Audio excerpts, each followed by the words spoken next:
Thank you so much for tuning in tonight. My name is Nwaka Onwusa. I'm the Vice President of Curatorial Affairs and Chief Curator here at the Rock and Roll Hall of Fame in Cleveland, Ohio.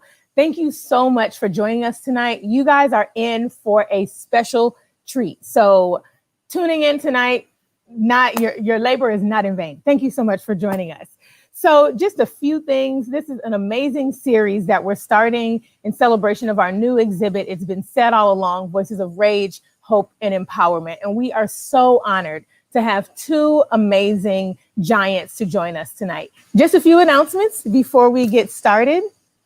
The museum is open 7 days a week from 11 a.m. to 5 a.m. You can find out more on rockhall.com. If you're in town, in the region, please come and visit us to be inspired and moved by the power of rock and roll. So we are open.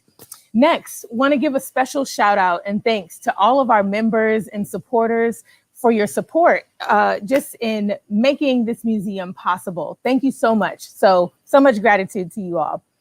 Next, we have our induction ceremony coming up. Our HBO inductions are on November 7th. So stay tuned for more exciting announcements about what we have coming up. We also have some really great watch party packages that are available. You can find more information about that on rockhall.com. So make sure you check that out. Also, this exhibit, this series, it's a part of our virtual experience. You can find out more, like I said, on rockhall.com, which has some amazing links to our rockhall.edu content. So you can take a deeper dive in learning about some of the amazing musicians who have used the power of their platform for social justice and equality for all people. So without any further ado, we want to go ahead and start into our program for tonight. Like I said, we have the incomparable, the genius, the giant, the talent, Mr. Bootsy Collins. He is a funk master who has revolutionized the sound of the bass and has created some of the most memorable bass lines in our music history. As a member of the JBs, then moving on to Parliament Funkadelic with George Clinton leading as the maestro for that amazing band. We have Mr. Bootsy Collins joining us tonight. Also, the other giant who I'm talking about, Mr. Bruce Talamon, a prolific photographer who has shot beyond so many genres. So from the 70s, highlighting R&B, soul, and funk, Bruce Talamon has reached so many and has been at the middle of musical moments that have impacted history. Tonight, we're joined by him as well. So let's kick it off with this amazing video. Let's see what that's all about for this intro tonight.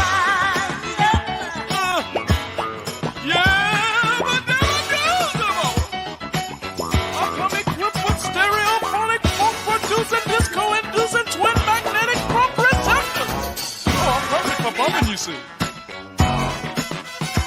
just wind me up, put me on your credit charge, man. And at no extra expense comes this remote control unit. Oh yeah, I'm programmable. One heck of a doll, baby mama. Bootzilla here, made by the makers of funky things to play with. Trademark Funk Attack Incorporated, mama. Oh my string.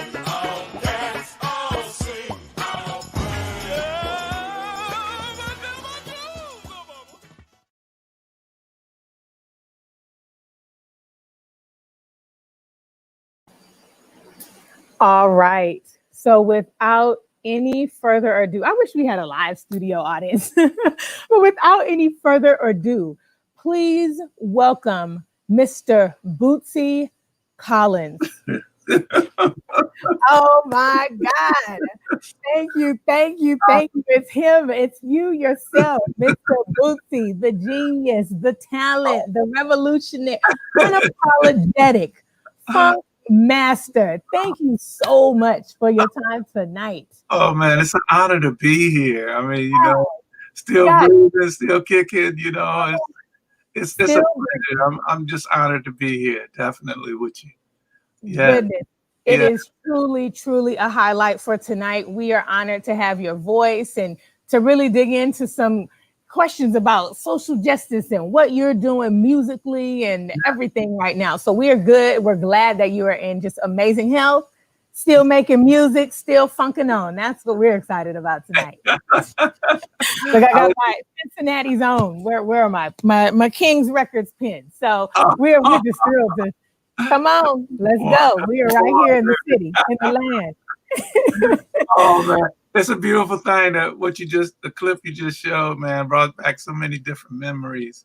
Man, that was a heck of a time, beautiful time, Beautiful time. So I want to get into, let's dig right on in because we have a lot to cover and talk about tonight with you. So one of the lines that hit me, the true essence of funk is the power of the one. Okay, that's a line from your new album, your new single, The Power of the One. So folks who are out there watching us tonight, y'all got to tune in, listen to this amazing record. By minute 3, I felt like I was in a choir stand. I was just, come on, Bootsy, get it with that jam. George Benson, the Williams brothers, come on, let's go. You have some amazing features on this album, but can you share a little bit about how this album came to be, especially in a time of pandemic and global fear and all of that? How did this come to be? Well, I think I've always either was on the road or recording. And I don't know, for the last 4 or 5 years, I just been concentrating on, recording. And, you get this buildup that, certain things that you can release on the stage, and it's certain things that you want to be creative with that is kind of personal, and you want to be kind of alone and come up with different things, things you listen to the universe, right? And you get these different things, and so it's 2 different animals that you deal with. And so when this came, it was like, man, I wanted to do something to kind of unite us all and to say that it don't make no difference what color, race, creed. I mean, it don't make no difference. The music is the music. All you got to do is play your note. That's the only thing, Play your note. Well, you just play your note and don't worry about nothing. It's about feeding the people, and everybody's hungry, but you got to bring something to the table. You can't just come to the table. You got to bring something to it, especially when you're in that position and God has given you those gifts to give. I mean, and so this, to me, I needed to show this on this record. It wasn't just how great we are musically. It's like it's been given to us. It's a gift to give to the people. And it just so happens at this particular time, we all are so hungry. We all are so hungry, and we're not being led to be fed, And so I figured, okay, let me get some of these strong hitters that, have, not been on so much on the scene, but have been what they are, and that's their great talent, and a lot of times, you get no play, you've been touring, you've been doing this, that, and the other, but everybody else forgets about you. But the music, you can never forget about the music when it's present, when it's in your face. And so I wanted to make this album and put it there and say, here it is. We all are one. We came here, we all are on this one planet, this one mothership that's spinning around in space. We all are on it. So if it goes up, we all go up. If it goes down, we all go down. Come on now. So what's your beef jerky? I mean, we're trying to split the scene because you can't split it. It's all one thing. Music don't care nothing about none of that. It just brings us all together. And that's what this album is about. The power of the one. Wow. Couldn't be a more timely message, and with just such a vibe. I mean, as fun as funk is, Yeah. I mean, this is where it's like the messages are in the music. You know, Yeah. the messages have always been there. And that's like the title of this whole exhibit and this series that we're starting. It's been said all along. You've been doing this. You've been saying it. As much as like I said, as much as we've been funking with you and rocking with you for all these years, it's beautiful to see, again, the full circleness of the power of the one. You can't do this without love. You That's cannot. right. The love is in the music. That's so, right. That's right. I mean, even just to hear you talking about how this is a reflection of now. Yeah. How else do you feel? You know, I mean, about this record, and how do you want people to be inspired? What do you want people to take from this record, from this new album? I want people to see this album as they see me, and most people see me as, some of them see me as crazy, you know, and you know, we all got a dab of that, you know, and you know, some people see me as colorful with the clothes and this, that, and the other. But I feel like music should make you feel like that. You should be able to accept it as it is. You know, we're not categorizing, you know, this is not to be categorized. It's all one and the same. If you don't like a certain music, that's okay. Right. You know, it's really okay, because somebody out there likes that music. So let's quit, you know, doing stupid stuff like going at each other because she don't like this, he don't like that, and this, that, and the other. But it's all music. You know, it all feeds somebody. And if we can all get behind that idea that, okay, just because I don't like it, it's helping somebody, so I'm gonna get behind it, you know? And that to me is what the power of the one does. It brings you together, regardless. If I disrespect your father, then you're gonna disrespect mine. That ain't what we want to do. That's not what we about. You know? No, that ain't what we want to do. And the funk has never wanted to be about that. It was always about bringing people together, having a good time. It's like the storefront churches. They just had the Holy Ghost. They had the Holy Ghost going on. And they was just doing their thing, you know? And it was like, you know, it was like a power that we all have, and we just have to have permission to let it go. And nobody's giving us permission now. You know, everybody is like down on this, dogging that, you know. And so nobody's really inspiring each other to lift their voices, to really, you know, come out and be heard, you know. And it's all right. It's all right. You know, I had two of the greatest men, you know, show me in my life, because I came up in a, you know, I didn't have a father in the home. So it was like my mother raised me. So I didn't have that man figure around to, you know, to make me what I'm should be, you know, supposedly back in the day, you know. And so when James Brown came in my life, he gave me that man side, you know, that I had never experienced. You know, George Clinton came in my life. He gave me that man on the road side that, you know, that made me say, okay, well, if they feel like I'm all right, then that's all I need. Somebody just need one person to tell you, hey, man, you know, you cool. You know, just keep doing what you're doing, you know. And I want to be that.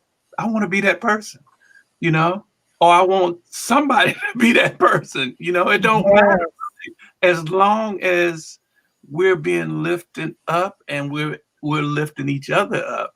That to me is the power of the one, and we all possess that. We just got to get off of this distracted sense of nuttiness, of chaotic mess that's going on, and realize we are the ones. We are ones. Come on, I need a notebook. Ones. Yes. Period. That's it. That's you said it like you just said. It took one person. It took a James Brown or just one in that moment in your life to inspire you, to take you from this point to this point. I mean, from even just how you picked up a guitar. Were you 17, 16 years old? You know, being inspired.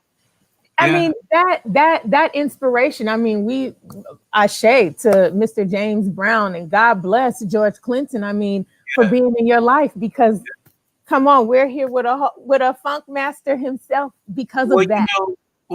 Too, to have it don't have to be nobody famous, right? You know? Like when my mother gave me okay, well, go ahead if you want to go out there, and do that, I'm with you.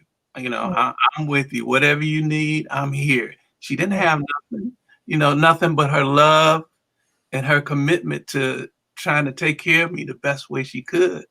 And for me to see that and feel that coming up, I know what that means. If you don't feel that coming up, that's all a part of the funk. Right. You have to come up like that to know what that is. And if you don't come up like that, then you've missed it and you will not understand. I don't care how much you're told, you will not understand that. Unless you come up and I don't hold that against nobody, because that's why it's not so funny to me. It's not funny at all, because when you look at it, one side got one part of it great. We got the other side of it that's great. We're like the have-nots. We know what that's like, okay? And the ones that have, we don't really know what that's like. That's a whole other system for us. We're learning how to do this, that, and the other, but we don't really know what that is, because we came up in a time where we had to feel for each other. We had to try to band together and do things as a group, and the bands, they played together because they needed each other. Now you don't need nobody to make a hit. You don't need nobody. So how you gonna holler at the kids about they ain't nobody and they this and they that? But they coming up in a world that's brand new, that we never knew. We just had to play with each other. I played bass, my brother played guitar, Frank played drums, Joey played the horn. And so, you put all that together and you deal with each other. We don't know how to deal with each other no more. You don't have to.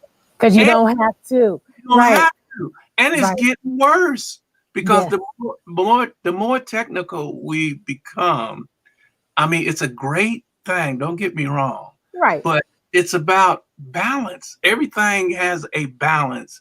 And we're so crazy right now in this world that we're not even thinking about balance. We're just trying to grab and get, and we're in this position where, I mean, nobody's really leading us or helping us to calm down, Everything's going to be all right, And so we have to take things like the music, the churches and things like this to help keep ourselves in sync, calm down, balance, and and that to me is the power of the one. Yes, I love that you brought up the storefront church. You bring up the church as a key part of being pivotal to that uninhibited moment. Look, I grew up in a storefront church. That was my life.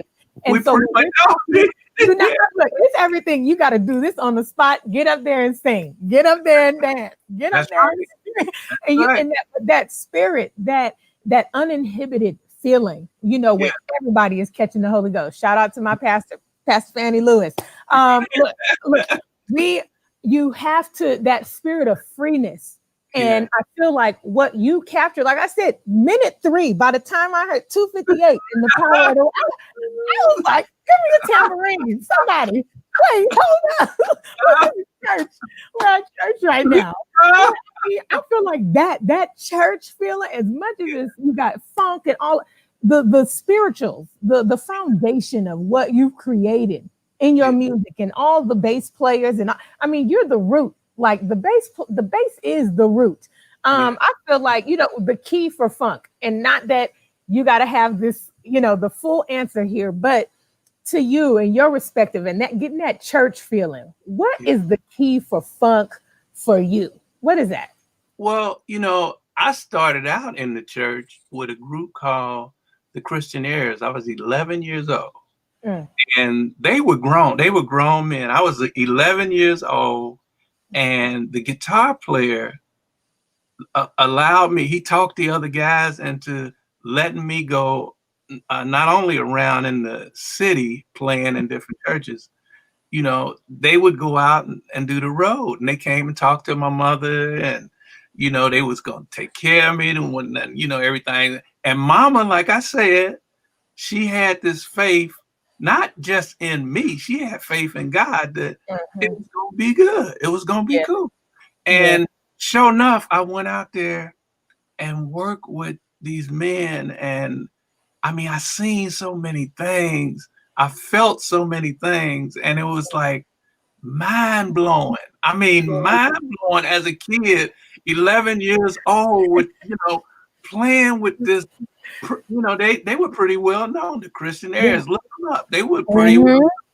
And I mean, and to watch these men just do what God has given them to do was so amazing. It was like, I don't even know what I was doing. I mean, they thought I was doing something good, apparently, but I didn't know what I was doing. I was just learning how to play.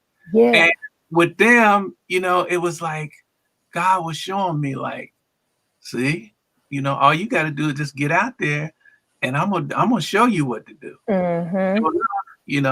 That started to work all through my life. I got with George, then I started playing the Parliament Funkadelic thing, and then if you notice on my album Stretching Out, that guy came from the church.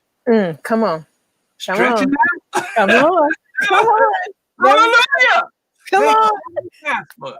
Not the friendly ghost, but the Holy Ghost, baby. Holy Ghost. Okay. So I mean, it all was in there all the time.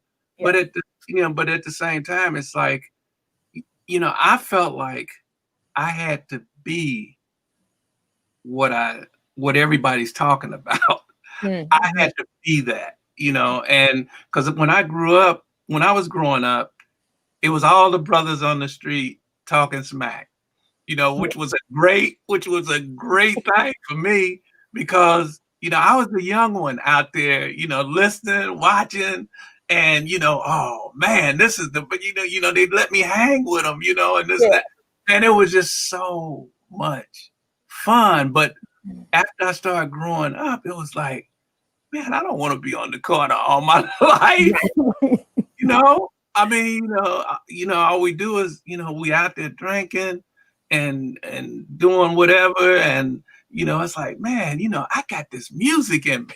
I got this music in me. And that's what kind of swayed me away from being on that corner. I always would come back and visit, I'd always hang a little bit, but I couldn't do those things anymore. I had music to do.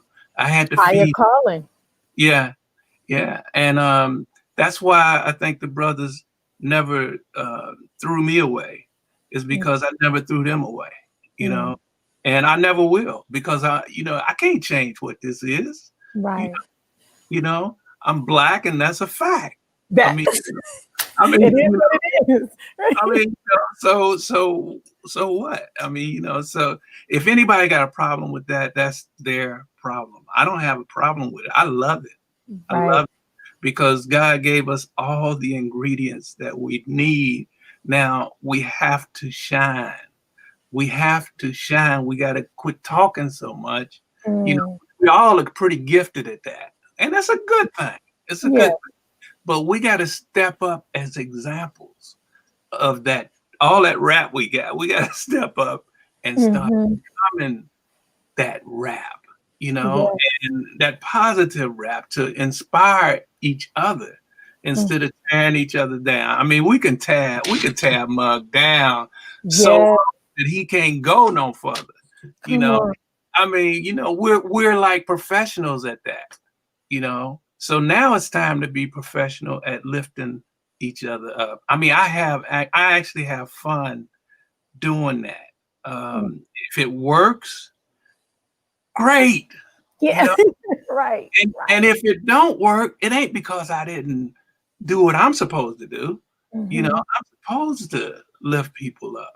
That's what I do, and that's where I have fun. That's where I have fun doing. It ain't just playing music and making music, for me anymore. At one time it was like that, you know, but it's more than that now. It's bringing people together and letting people realize that they are the ones, I mean, you can pat me on my back and this, that, and the other, all that's cool. But what means the most to me is you, bringing you up, because we got to snap out of it, just snap out of it and come on, let's do this on the one. On the one. I would look, and I was just going to ask you, I mean, this is perfect because that was, what are your reflections? What are the takeaways from what's going on in the world? And you hit it right on the head right now, just how quickly we are to tear each other down and have your music and to be in a place where you're using positivity from the jump, from the beginning, that love, that inspiration to not only build yourself up, but to build others up. Can you, growing up too, in the thick of just the social justice movement, civil rights, and all of that. I mean, can you talk about even when you had that awakening to use your platform for change? Like you said, yes, this music is fun, but it has a message. The funk is real. And I mean, you can't come fake with it. So how, even with that platform, speaking to the realness of what's happening on the streets and in the world, how did you create that balance in using your platform for social justice? Well, I don't think it never stopped. It started, it really started for me, I think, when I was, I would say when I first cut the Stretching Out album. That's when I think my enlightenment started to come, because before that I was a fool. I mean, I was the biggest fool on the, you couldn't get no bigger fool than I was, and then, I think the experiences that you go through help you to either get enlightened or it helps you to go downhill with it, and mama praying for me, the church is praying for me. I mean, and all that's going on, and I'm out there doing all the stupid stuff that you can think of, and then nobody give up hope. Nobody gave up hope on me. And so we shouldn't give up, hope on these kids and hope on, our people, the people that's trying to get through this, and,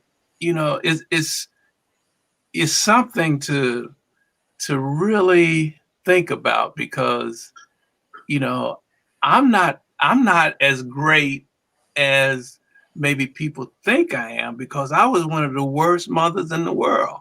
It was up to me to start to change and to start trying to grow, and it's like, okay, if I got to be over to the studio first, then that means I have to get up before everybody else. So instead of partying all night, I'll party till 3, 4 a.m. Lay down a couple hours, and go over to the studio at 9, hitting it. But those are things that I had to learn, And once people start seeing me do that, oh, how can we beat Bootsy over to the studio? You know he gonna be over there at 9 o'clock. You know, did nobody get up at 9 o'clock? Come on, musicians. Oh man, you know, and you know, but I worked on it. You know, it was like I had to drill that in my mind and realize that in order to get all, I mean, you know, it was Parliament Funkadelic. So you had all these mugs that wanted to get in the studio. And who George was like, whoever was over the studio first, they get to have the studio and do their thing. So I was like, oh, is that what's happening? Yeah, that's what's happening. So 9 o'clock, I was there. Muggs was, you know, we had 2 rooms, and it was about, I guess, about close to about 25 of us. We was all staying in 2 rooms, right across the street from the studio. Wow. Okay, and we was having the most fun. I mean, you know, we didn't have wasn't nothing happening, but we were having the best time of our lives. I mean, the best time. You know, when we messed around and got a bus, you know, because we was traveling in a station wagon first, you know, then we moved up to a van, and by the time Chocolate City and those records came out, we got the chance to get a bus. Okay, Parliament Funkadelic, the Brides, the Horny Horn, all of us on one bus acting a daggone fool. Oh my God! To be a fly on the wall in that bus. Yeah. I would have liked to have been a fly. Man, I mean, you know, so when you get into that, it's like, you know, I don't know how we really got all that work done. I mean, to this day, I don't know how we did it because we was acting a fool so much. I don't know how we got time to get all those records recorded. I can't even think how we did it. I just know that we was hitting it like, I mean, like this every moment of the day, you know, and acting a fool like this every moment of the day, you know, and some kind of way we pulled through it. So getting through all of that made me start to realize how important it was for me to be more than what I'm talking about. Yes. And so for me, that's what I started practicing doing. It's like practicing anything. Whatever your work is, you practice at it. I practiced that whole time trying to, you know, be that image to, you know, that walks around, that talks, that walks, and whatever he's saying, he gonna do, you know, because all we ever had was our word. That's all we had, you know. And so if that's all I got, and I still feel that way, I'm gonna say what it is, and I'm gonna do what it is. Because come with that energy. Yeah. And that to me is the real deal and not the dildo. Oh, come on, because you cannot stop the fun. You are giving us that LeBron James, that Ohio energy right now. You cannot stop it. You cannot stop the fun. That level of artistry, dedication. I mean, right now I'm sitting in the garage, which is an exhibit that celebrates artists who have what we talked about already, from storefront churches, from going into the studio at 9 a.m. and still doing what you have, but taking nothing and making it into something. That is the crux of just Black culture, Black music in general, from the bedrock, really having nothing and making it into something great. That's what funk is. Funk is making something out of nothing, because that's all we've ever done. You know, it's all we've ever done. Whatever we got, we make something out of it. You know? I mean, you know, because we have to, we not only do we have to, we had to from back in the day. Today, you know, people don't take it as serious as we did because we really did have to make something out of nothing. I mean, really did have to. Now mothers is like, well, I'm not gonna live around here and not have nothing, so I'm stealing everything. Right. Or I'm taking somebody's life, or I'm doing this, I'm doing that because I gotta have it. You know, it's another mindset now. So it's different. We have to learn, you know, how to it's just like we have to do these Zoom calls now instead of being so much important, you know, together. Right. So we have to either grow with changes and be able to make changes, or we die like the dinosaurs. Yeah.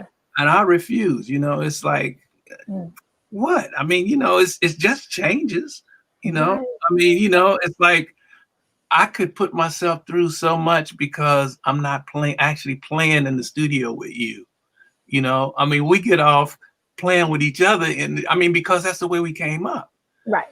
But now we got to get used to, okay, I'm playing with you, you playing with me on this video thing. It's a new, I mean, you know, it's a new thing. You know, the new thing. It's the new thing.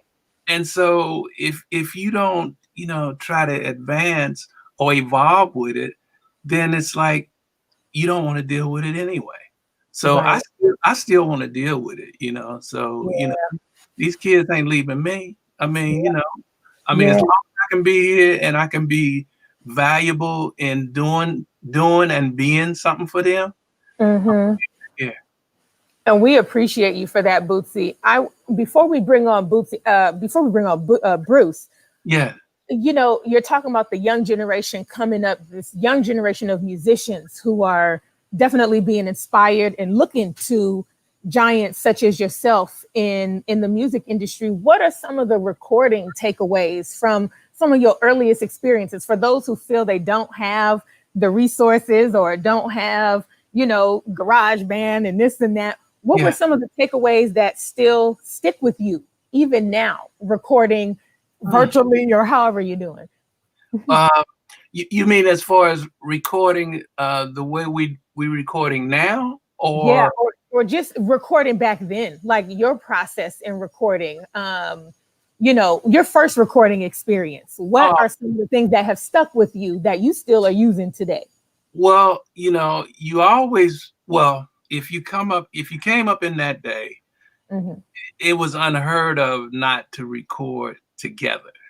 You know, you know, everywhere you go, you heard the saying, you know, oh, that mug, you know, he's so cool. He got a band to go with him. You know, the band follows him. You know, so it's like, you know, you always have the band. I've always been in a band. I've always had a band. I mean, so it's like to get cut off from that. And I thank God that it didn't happen just like that.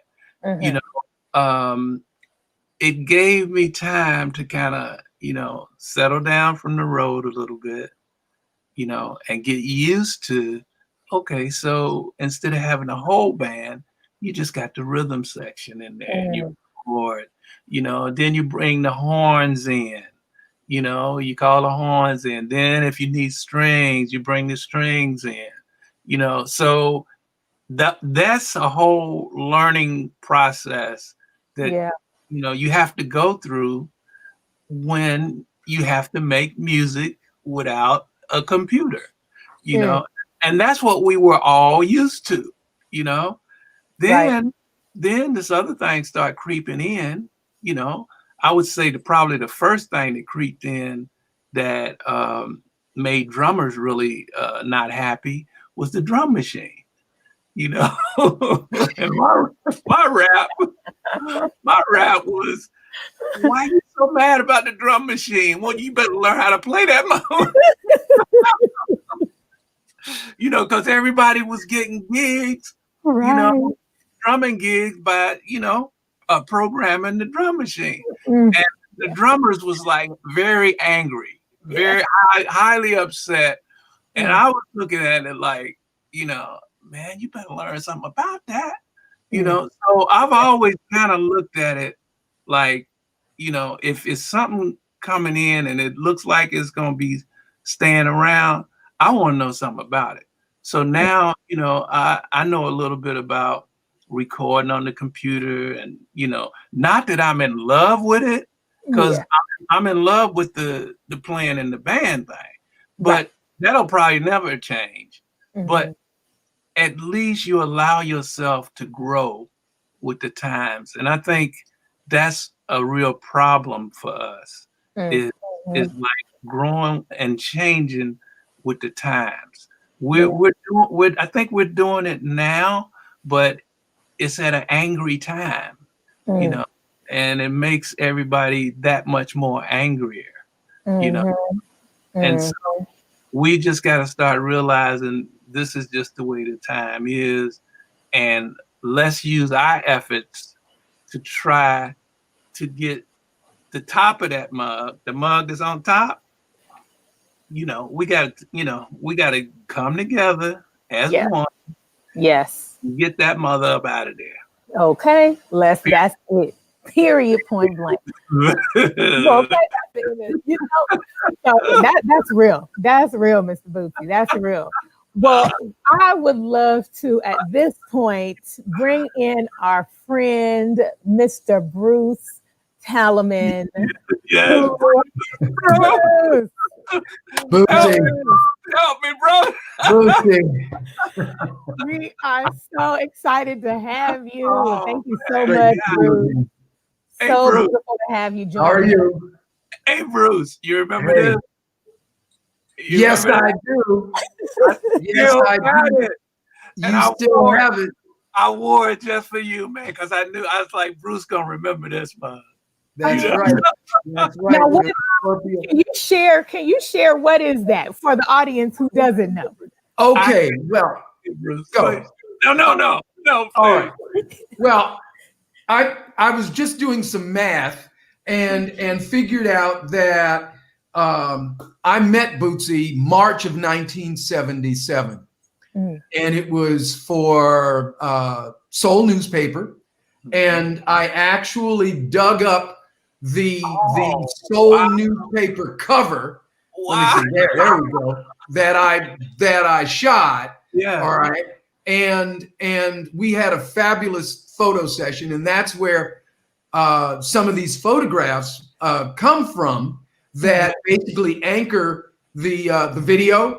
And the this little slideshow we're going to show in a little bit, and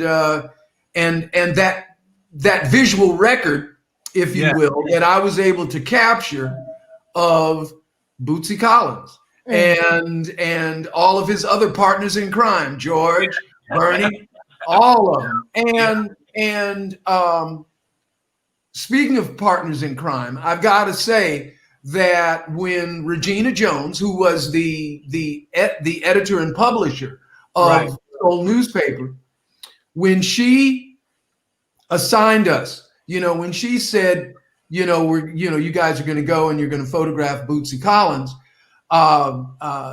my friends and also partners in crime were Bobby Holland and Steve Ivory. And we ended up going to Warner Brothers. That was where we did that session in one of their conference rooms, I think. And of course, Bootsy came with a number of costume changes, shall we say? I mean, it was wonderful, and part of one of the things he had was this magnificent bracelet, and when I saw it, I sort of keyed on that and sort of incorporated it, with his hand, because one of the things that I wanted to do was when we were photographing was to show his hands on the fret, on the, as he played.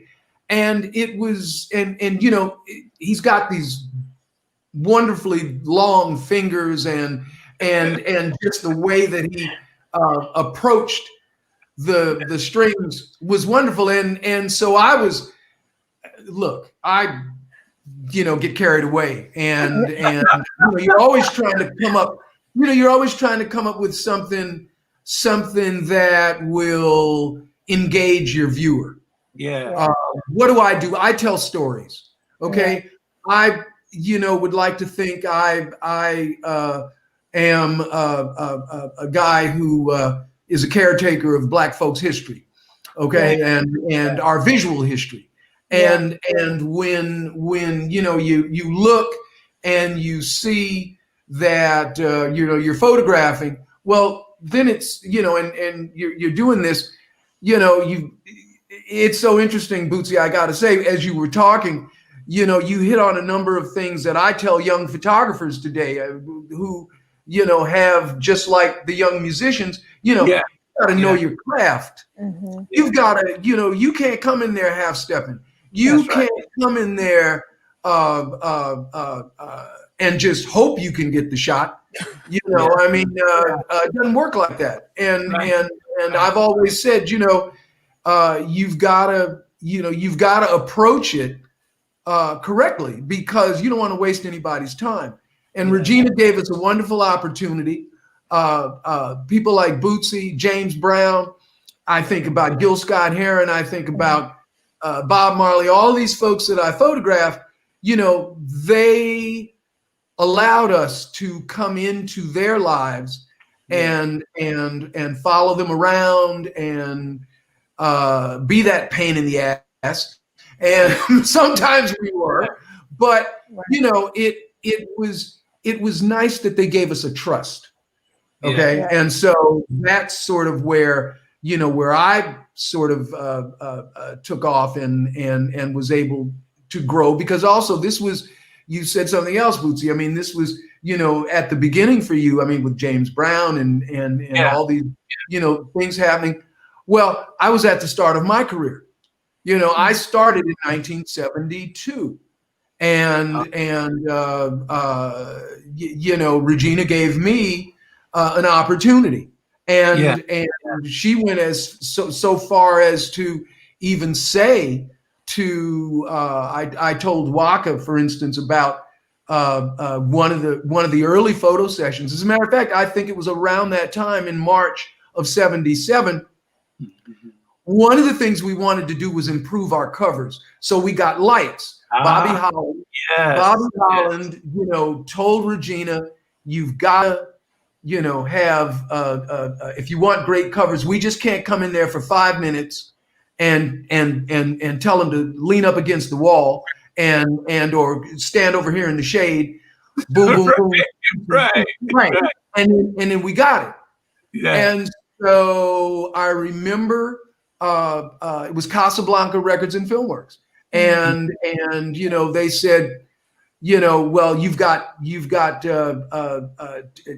or actually they wanted to give somebody else the job, and Regina said, you've got to let my writers and my photographers interact with these people if you want them on the cover of our little magazine.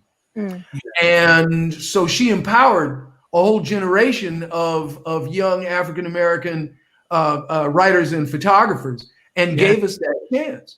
And so when, in the particular case with Casablanca Records and Filmworks, when they heard Regina, they said, okay, you got 10 minutes.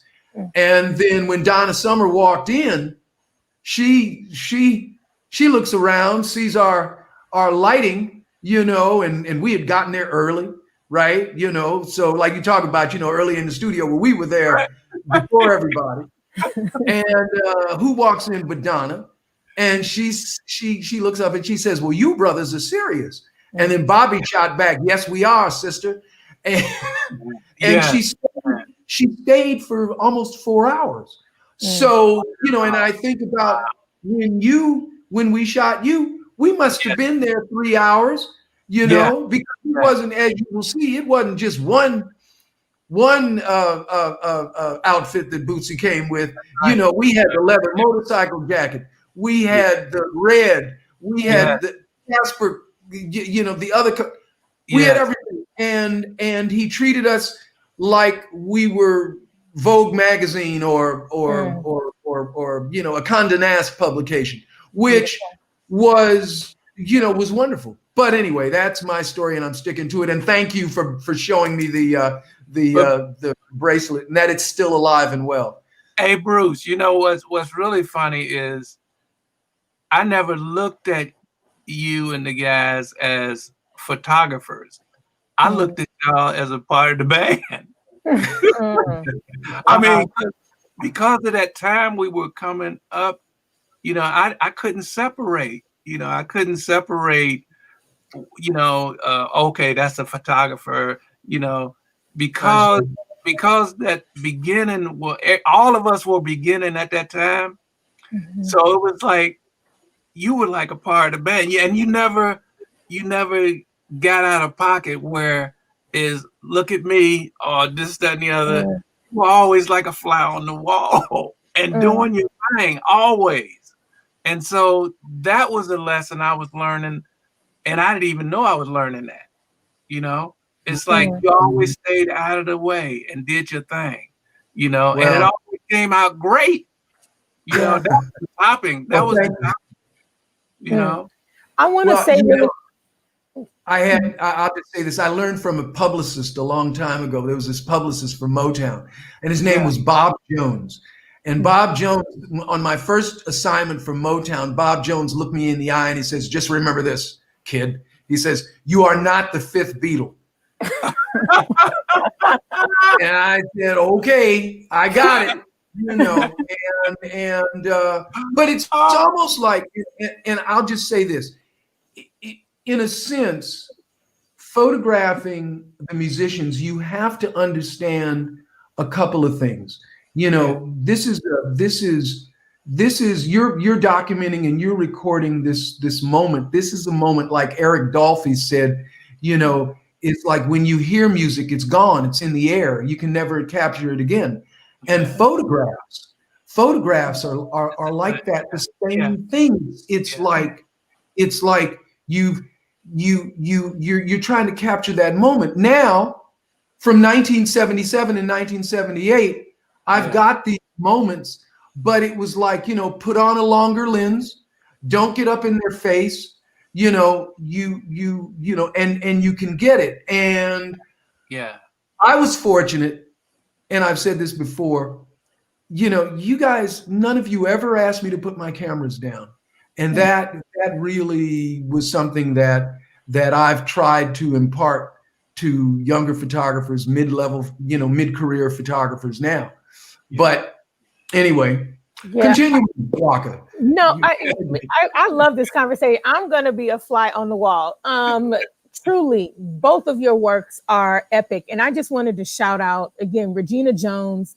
And for those who don't know, the impact and the importance of Soul magazine, which was prior to Rolling Stone magazine. This is prior to Right On magazine, owned by a Black woman in Los Angeles, leading this as a trailblazer. So to her, I hope she's watching. This is just to honor her as well for putting Black faces on the covers of magazines, our newsletters. I mean, I'm emotional about it because we wouldn't have the Bruces and the Bobby Hollands to, again, elevate the platform, the grit, the glamour, everything that was captured in these musical moments. They're so critical. So if you don't know about Soul magazine, I implore you to do your own digging and look that up. But again, want to continue. I appreciate you sharing your story, Bruce, and your beginning with us, and kind of want to dive into some photographs so we can,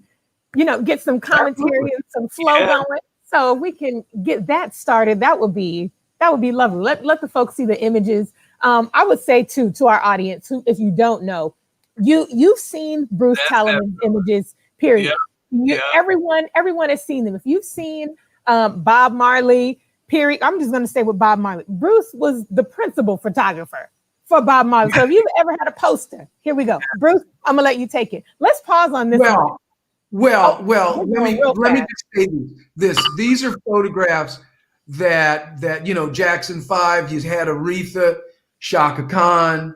But you saw at the beginning, we could pause it here for a second with Marvin.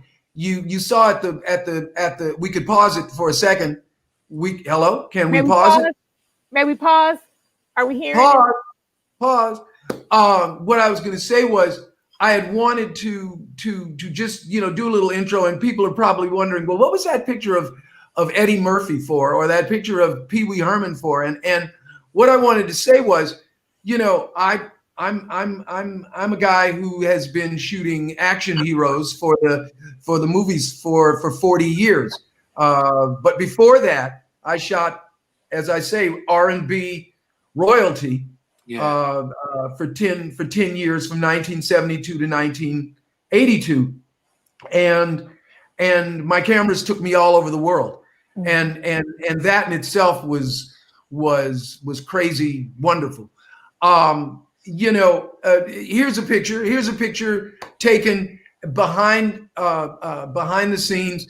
It was before Parliament went on the stage at the Los Angeles Sports Arena, and I held them for 3 rolls of film, and it was wonderful. And you've never lived until you have to try and wrestle 13 people onto a 9.5 foot backdrop, and when you've got 20,000 crazed funk fans bouncing off the wall 20 feet away past the door. But and even then, you've got to stage them. Okay, moving on. We can go. We can. Yes, and then there's George. He was another. There's Stevie, right? And there's me and my book. And now we can talk about Bootsy Collins. And he's one of the action heroes that I got a chance to document. And this was from the session that we did at Warner Brothers. I've always loved this photograph. And I gotta say, he was engaged, with us, and we tried to keep it rolling, and I've always loved those glasses. But continuing, am I muted? There we go. No, there we go. Okay, So this is a close-up. Here's this as far as pause. You see the fingering, as he's going about his playing, so he played a mini concert in the studio. It was wonderful. And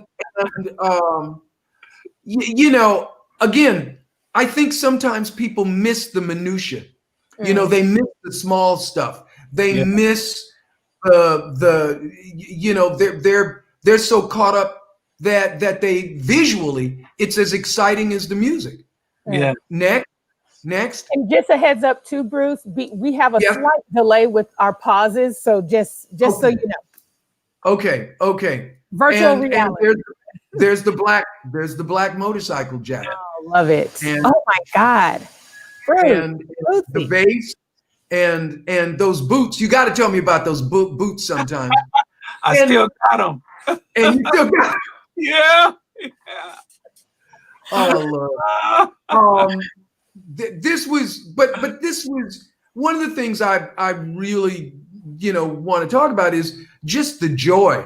We had a wonderful time during that session, and you hope you can walk away with a couple of good images. And the other thing was that most of those images have never been seen before, because Soul newspaper was only on a good day 20 pages. Wow. Yeah. And so you could only put 2 or 3 images from that session. Are we going to go back to the before we go back to the photos, because yes, you hit on a question that I wanted to ask you both, because the festivals, the concerts, So Yeah. similar. Bruce, knowing your story and knowing, I mean, how you even Watt Stack 72. I mean, even just starting there with you being there. Bootsy, I would love to hear both of your stories and the impact of being in the concerts, the impact of those festivals and concerts during 77 and being there. And Bruce, I believe you were there. Can you talk about these moments, please? Both Well, you know, you and Bootsy. I was at both of those, but I've got to say that the P-Funk Earth Tour in 1977, you know, this was on a grand scale. Look, you've got to understand, you had acts, and this is just information, but you had acts that could fill a stadium of 20, an arena, 20,000, 17,000. That was fine. But here you had crowds, 100,000, 120,000. Yeah. This was, I told somebody, I said, this was rock and roll dipped in funk, courtesy of George Clinton, you know, and Bootsy Collins and Rick James and Chaka Khan and Rufus and all of the people that were on that bill, right? And there's a couple of other pictures in the thing where I took. We'll get to that, but I mean, keep going a bit, because we've got from as a matter of fact, it's coming up, so you can speed it up or start it. Okay, and keep going, and it's going backwards. Here we go. This is Bootsy coming in to the P-Funk during the P-Funk Earth Tour at the Los Angeles Coliseum. Next. Wait, Next. Bootsy, do you have oh my God, these photos. Oh, Jesus. Well, Bootsy, I mean, please, you got there, and you guys got there early. You weren't even coming on until that evening. Right. Well, it was like, like you said, all of those people, and you had to get there. You had to try to get your sound check, to make sure your stuff was working. And so it didn't matter, what time we had to be there. It was like we knew, we had to be there. I mean, and don't forget too, these were basically Black crowds with these numbers, and so it was like we was selling out to basically our own, and this, I think, is very important, because now it's nowadays is a whole different vibe, which is cool.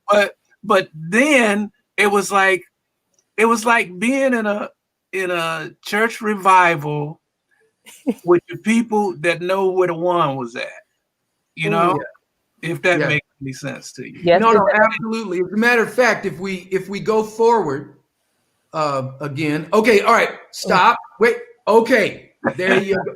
Okay, there's Mudbone, and you look at his reaction. As you guys happen to walk out onto the stage, and you look at his reaction. I mean, it's one of like, whoa, and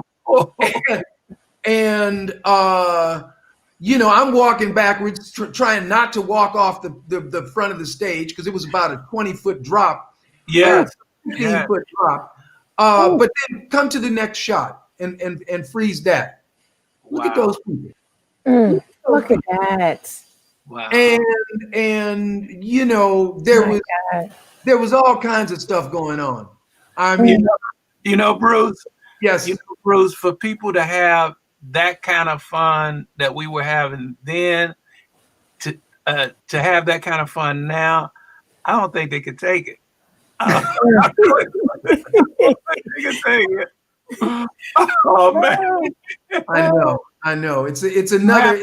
You have to grow up in that. You really. Well, I mean, it's a whole nother dynamic. You're right. But So, you know, you look at this, and in this series, actually, we're going to have some stuff, you know, backstage, and you'll see. But, you know, when I look at this, and then realizing that 5 years before, the Los Angeles Police Department and the Los Angeles City Council for Watt stacks would not allow anyone on the football field. Okay, so all of these people had to stand or would have had to sit in the stands. And I mean, that just took the whole vibe away. Right. Yeah. And because you guys were feeding off of that, just as, you know, because I mean, you could almost touch the people. And it was crazy. But continue. And here it is at night. Here it is at night. And the other thing people have to understand is, just to get perspective, the stage was all the way in the back. Yeah. So where the Olympic torch was. Yeah.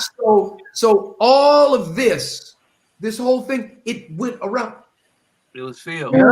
Nothing but black folk, and it was fabulous. But this is and you guys, the thing that I want to say for people to understand of a generation that missed this, you know, or only has Coachella to sort of think about, you know, as far as what they were seeing, you know, you've got to understand that this was done this week, and then the next week when you went to Oakland, and then the next week when you went to the Houston Astrodome, and you went to all of these huge venues. You guys filled them. So I mean, people do not understand that, and that's one of the things that, you know, I say. I mean, this is a time that'll never come again. But continue. Yes. So true. I just got the chills. I mean, even looking at this photo, just the power. It's so dynamic. That's the power of the fun. That's the power of the fun. Power of the one. Power. Are they? Yes, we are going to continue to the Continuing. Aha. So there you are performing with the star bass. Yeah. I mean, that's what I call it. What do you call it? I mean, I've always called it space. The space bass. Actually, that's the 1977 version. Yes. This is the original 75 version. Wow, Bootsy. Okay. 1975. Okay. Yes. Yeah. Okay. Beautiful. Okay. Beautiful. I'm glad that you keep a record of your history too. Bruce. You know it, Bruce. Much to my lovely wife's dismay, I've got a lot of stuff also. So we'll have to compare notes, but we can't let Patty and Karen get in the same room. Now here comes backstage. Here comes backstage. We all recognize this character. For anybody who doesn't know, that's George Clinton. Yes. And you guys gave me such access. You know, I mean, I think about it, and but also it was a lot more casual back then too. Yeah. It was a lot more casual. But continuing. Okay. So you've got, you know, as you look, they're making a movie down on the bottom. Bootsy's up on the top there, and I can't see who you're talking with, but one of the guys from Parliament, you know, George. That's right. The bass singer. That's right. Yes, it is. Yeah. And you know, I mean, it was like, to me, it was almost like controlled chaos. You know, I mean, there was so much happening and so much going on, and all I had to do was just, you know, point my camera and try and keep it in focus. And then, as you can see, one of the things I wanted the viewers to see was this is part of what we call a proof sheet. I mean, now we don't have proof sheets, but back then you had film and you had proof sheets. And what you would do is you would make a mark for what you thought was, you know, a good shot, and then you send it to your photo editor. Continuing. Right. Well, man. Wow. Archie and Tom Vickers, yes. Yeah, Tom Vickers, road managers of Parliament. And actually, it was Archie and Tom who called me to do that publicity shot of Parliament, wrestling them on the 9-foot backdrop. And I love, you know, you've got, you know, in the upper right-hand corner, you've got the guys and you've got George, and down on the bottom, you've got Boogie, and I can't make out who that is, you know, doing sign language and talking. That's Lynn Mayberry. Or is that Lynn Mayberry? Okay. But, you know, it's what, you know, Bootsy, what were, okay, wait, let's go one more. And then, because, okay, I got you with Bernie. Yes. I love it.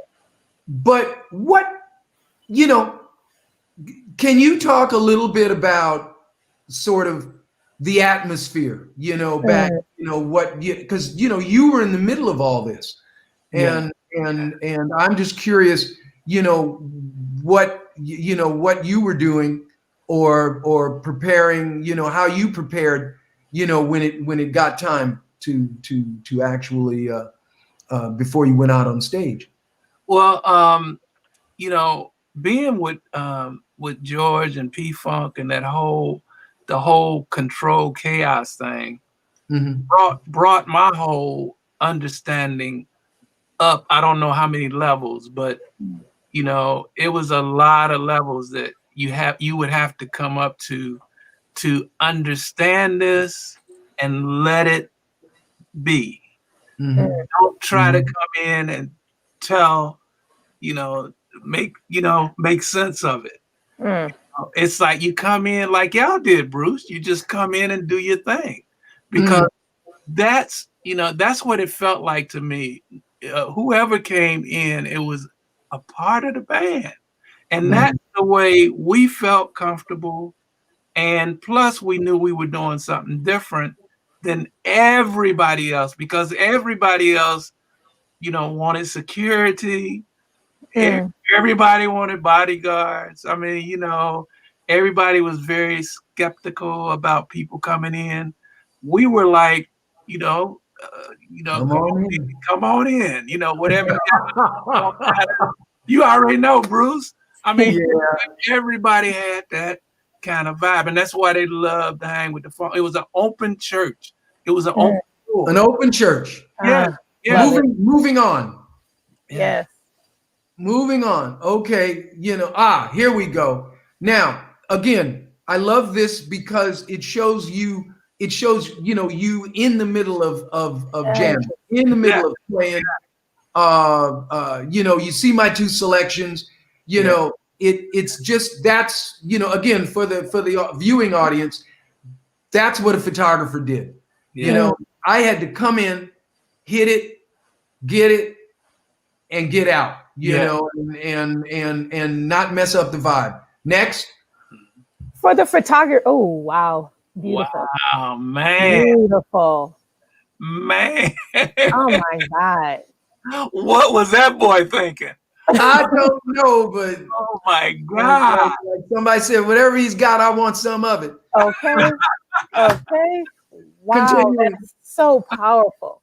Oh my goodness. Bruce, what kind, for the photographers out there who are watching too, what kind of camera were you using when you were shooting? I was using Nikons, but it is all a toolbox. Okay.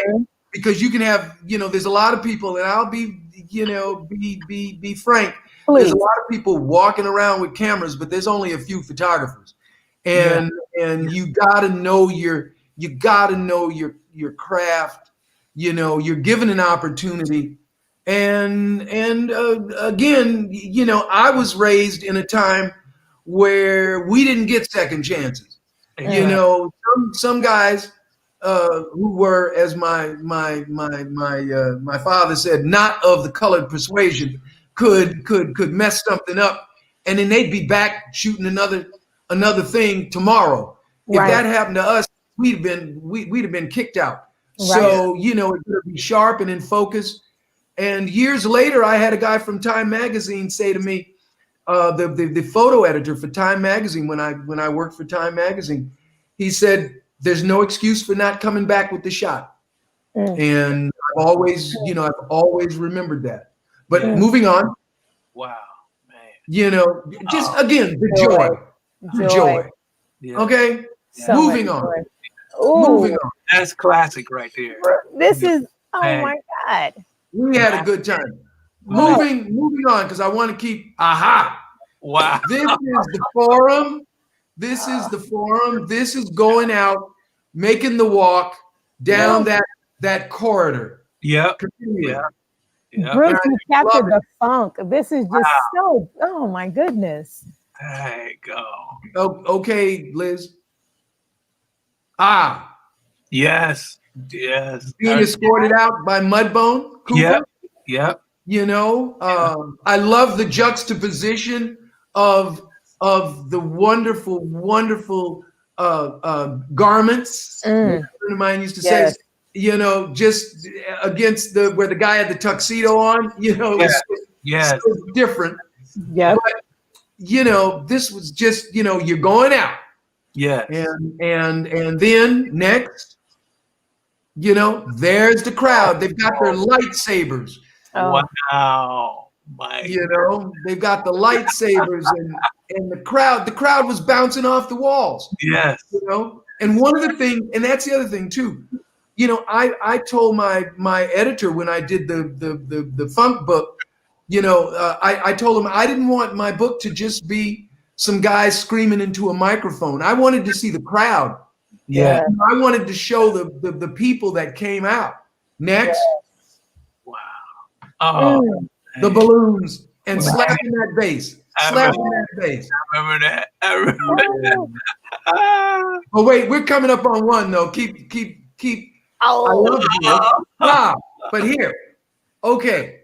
Now you know, I just love, because when we go to the picture, what we're going to do is we're going to go to what I call the hero shot, and which is the picture that I selected. So, you know, we've got the others, they're dancing, they're doing stuff, but this one was the one. Yes. Let's go to this one. Ooh. Boom. Ooh. Yeah. Look at everybody. Yeah. I don't know how you did that. You guys are synchronized. It's almost like a dance circle. Yeah. Yeah.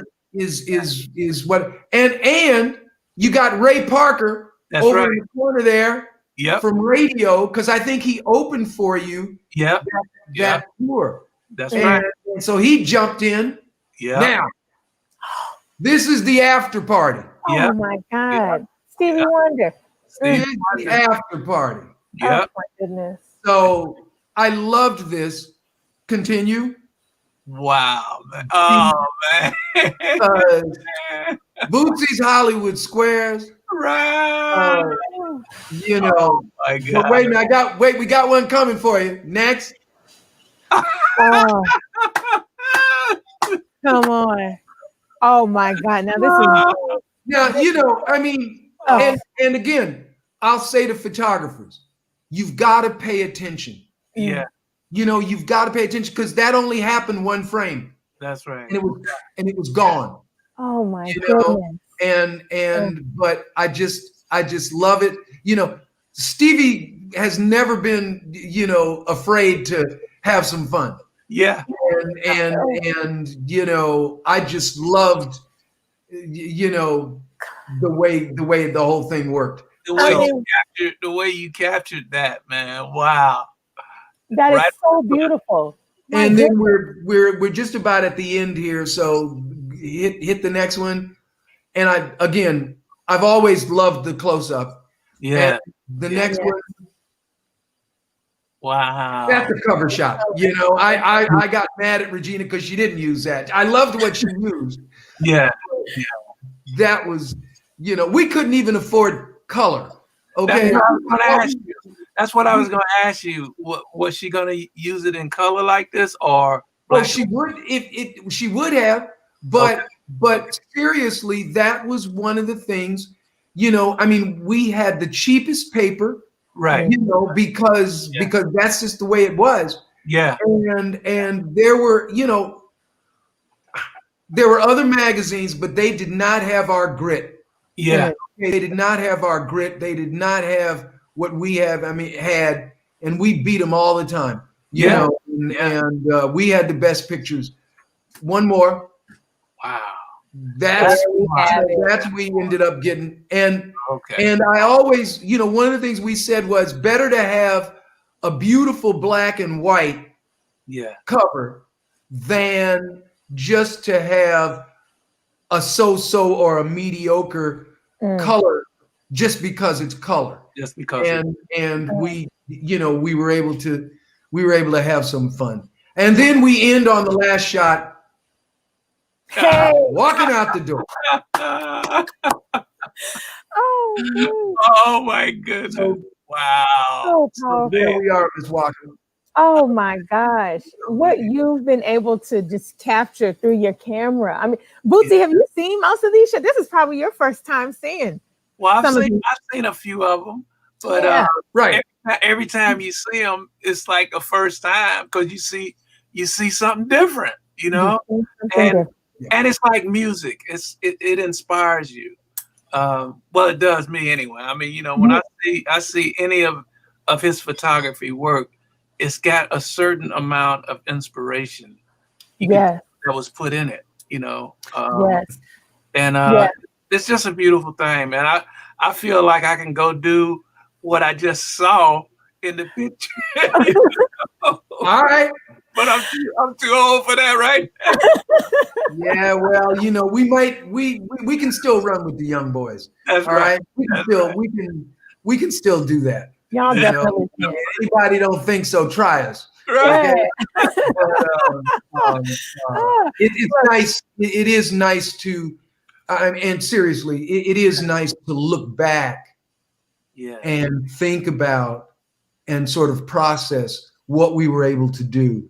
Because, you know, the other thing is that's a time that will never come again. You're right. And you know, when I think about, you know, and have read about and have listened to you talk about your time with James Brown, to listen to your the education of Bootsy Collins, you know, and how you started and where you know have ended up.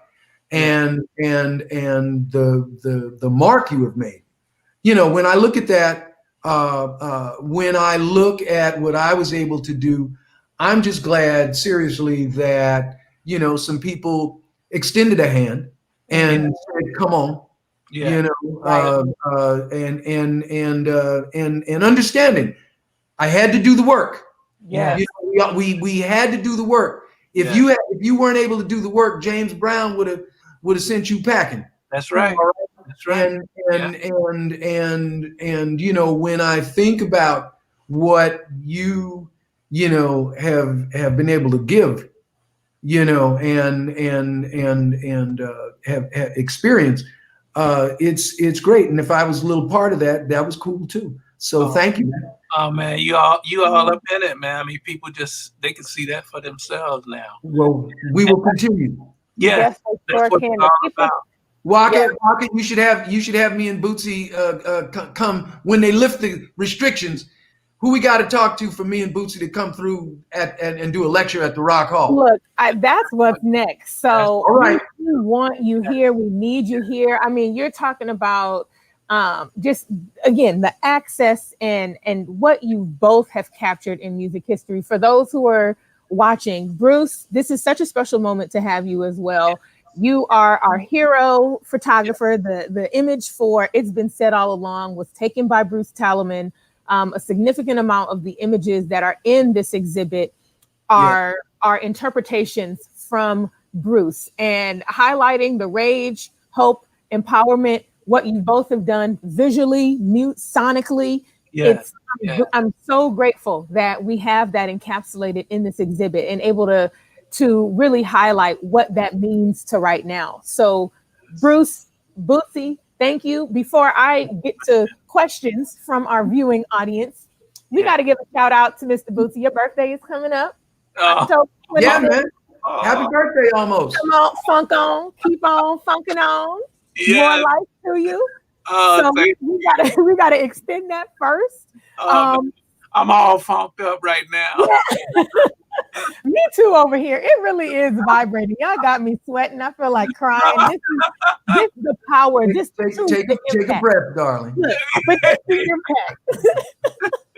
The importance of what you've done. I'm so grateful people were able to see these images and just to have you both from the horse's mouth, to give you both your flowers now. Thank you so much. Bootsy, you said the giving. It's not just about the getting and the capture, but to give what you have received, to share what you have received. Just thank you so much, because again, not being able to live it and living in an era of Coachella, those images you shared with us, not a cell phone, we got lightsabers, we got flashlights, what's captured in those audience moments. So for us to look back at that, and me speaking for this generation as well, thank you. Thank you, because that is our historical, the historical narrative is just so critical to right now. It's the education of Bootsy and Bruce. So thank you for that. Thank you. Darling. Thank you. All right, let's get to a question. This is from Maddie from Facebook. This is for Bootsy, who says, I'm also from Cincinnati. What are your favorite record stores in Cincy? Oh, dang, God. Man. Oh, man. Oh, wow. That's a hard one, because, I was kind of toe up back in that day. But let's see, I would say, what was my boy's record store downtown? I can't even think of the name of it. Man. Everybody's Records. Well, yeah, Everybody's Records was one of them, but this boy was kind of like the original downtown. What was his tag? I can't even think of it. She got me on that one. Okay. All right, Maddie, you got us. All right. This is another question from Keith from Facebook. What do you do for other artistic outlets? Me? Yes, this is for Bootsy. Okay. Give me that one more time, please. What do you do for other artistic outlets? Wow. Right, they're coming with it. Other than coming up with the music and that kind of thing. I started off as an artist, like drawing. So I love drawing. That's what I used to do in school before they threw me out of that mother.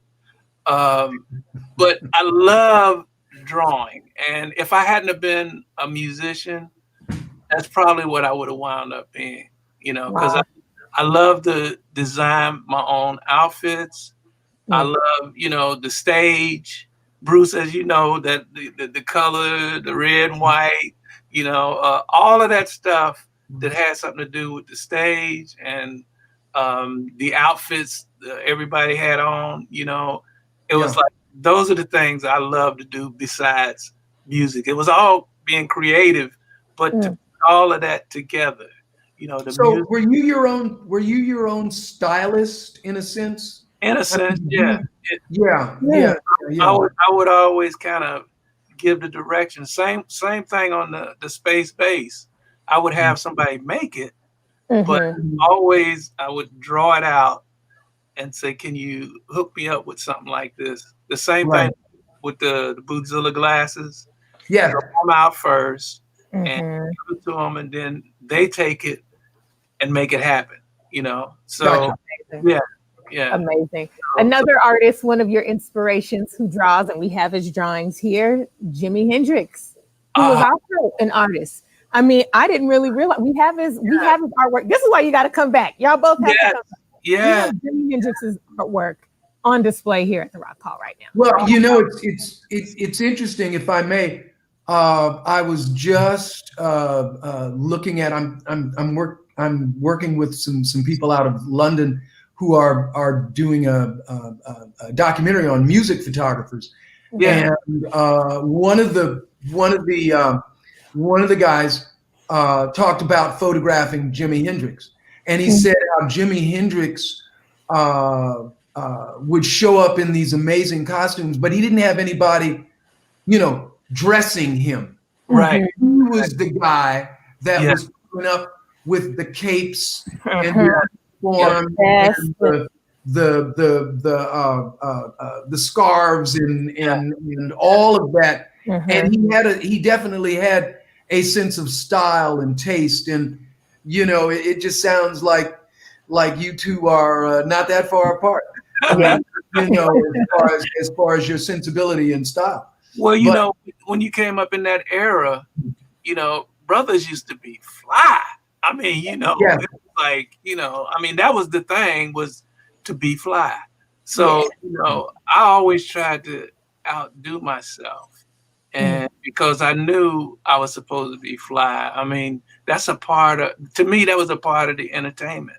It's being fly. You know how the brother walked down the street, Yes. I mean, so it's like, I never threw that away. That was always really me, because that's what we all, did. And I was able to take it to the stage.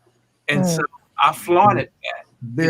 There is no question. Yeah. No question. No question. Another question from our audience, and this is for both of you. What is your favorite album? Wow. Let's say right now. Go ahead, Bruce. Right now. Look. All right. Go ahead, Bruce. I got to tell you, I've been listening to a lot of Weather Report. The old, Wayne Shorter, Joe Zawinul, Jaco Pastorius, another amazing bass player. Yeah. I've been listening to a lot of that. And then, also listening to a lot of Miles, anything by Miles Davis. That's me. So that's my two. Okay. And by the way, of course, some people do know Wayne and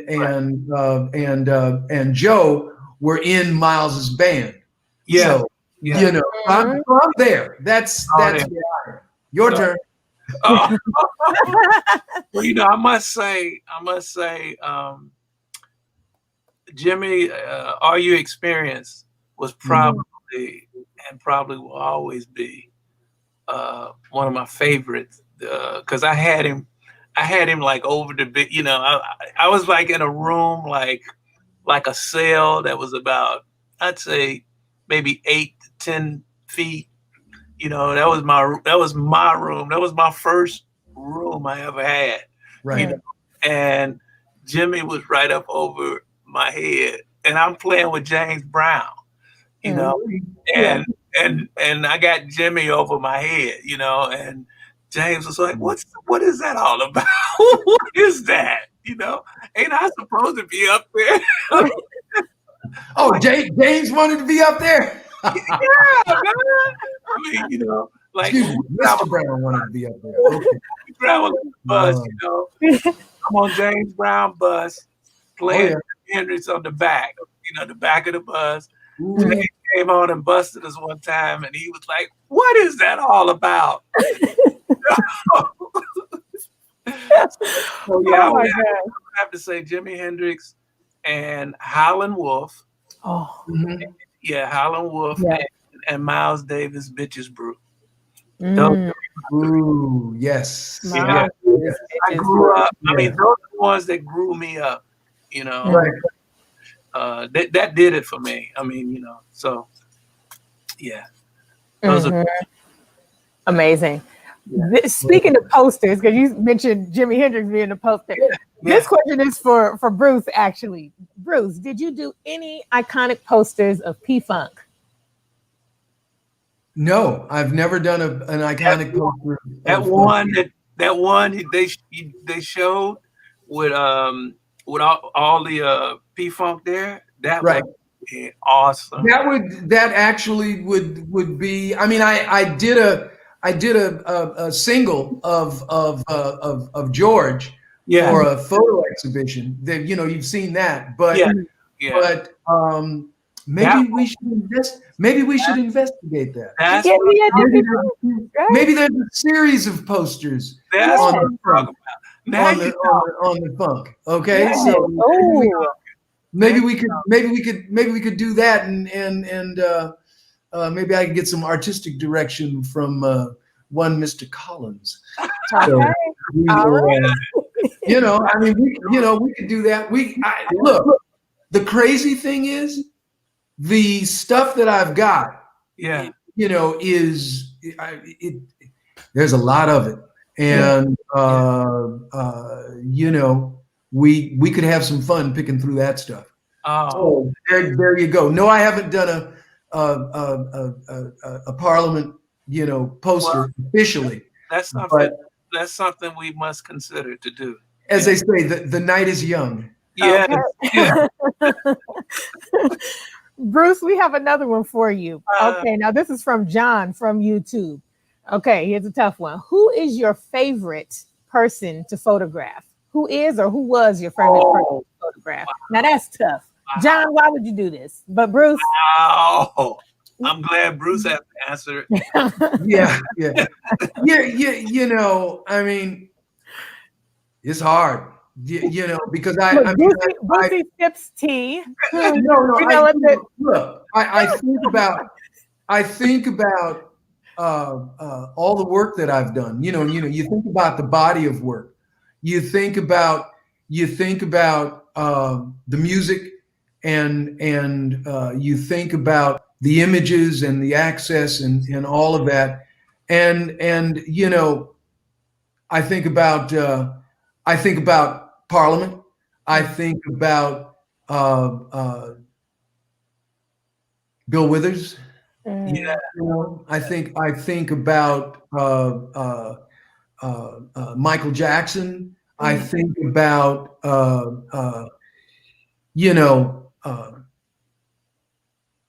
Weather Report. I mean, I've photographed all these groups. I think about David Hammonds, the visual artist. I think about Jacob Lawrence, the African American painter. So I've been fortunate, that I've been able to go in and out of all these different situations, and to use my cameras as a tool to document, as a scribe would do for keeping a history. And like I said, I was concerned, and crazed enough to think maybe I could further the conversation as far as historically, to make images, to record and document, just like someone who writes down the tales, who writes down the stories. Yeah. So I look at that, and I think about all those opportunities. So that's sort of a broad answer, but I would definitely, put, Maurice White, Bootsy Collins, George Clinton, as Miles Davis, as far as the musicians. Wow. Then I turn to the artists and some of the other folks, and I gotta say, some of the really most wonderful pictures, though, were when I've sort of continued to photograph our son. Karen and I have a limited edition, and his name is Jordan, and he's 29 years old now, out on his own, and to be able to photograph him from being a little kid and watch his growth, that's something that's kind of special. Yeah. So there you go. I hope that sort of answered. That totally answers it. So we're close to our time wrapping up, but I have one more question. This is for Bootsy, but Bruce, if you care, Yeah. but we're talking Browns and Bengals. So who do you think is going to win this weekend? This is from Winston. Now you know. I Come mean, on. you got Cincinnati. I represent all of that. Come on, man. That's got to be a question for the people want to know. Oh, man. Well, you know what? To be honest, if the Bengals are gonna win anything, they're gonna have to win. They're gonna have to win. Cleveland, forgive me. They're gonna have to win this one. If they don't win this one, they done. Oh my! That's the realness. I don't have a dog in the fight. Hey, okay. I gotta give up the real deal and not the dildo. Keep it funky and fresh. Keep it funky and fresh. With that, oh gentlemen, truly again want to thank you so much. So much gratitude to you both for your time, for your giving, for the power of the funk from the both of you. Thank you again to our Rock Hall members who are out there watching. You can catch this again on rockhall.com. This is a part of our digital experience. And the series will be available later and soon. So with that, gentlemen, thank you again. Peace, love, and funk to all of y'all. Ms. Walker. We are out. Ms. Walker. Thank you. Love y'all. On the one. We continue. TBD. Yes. There we go. All right.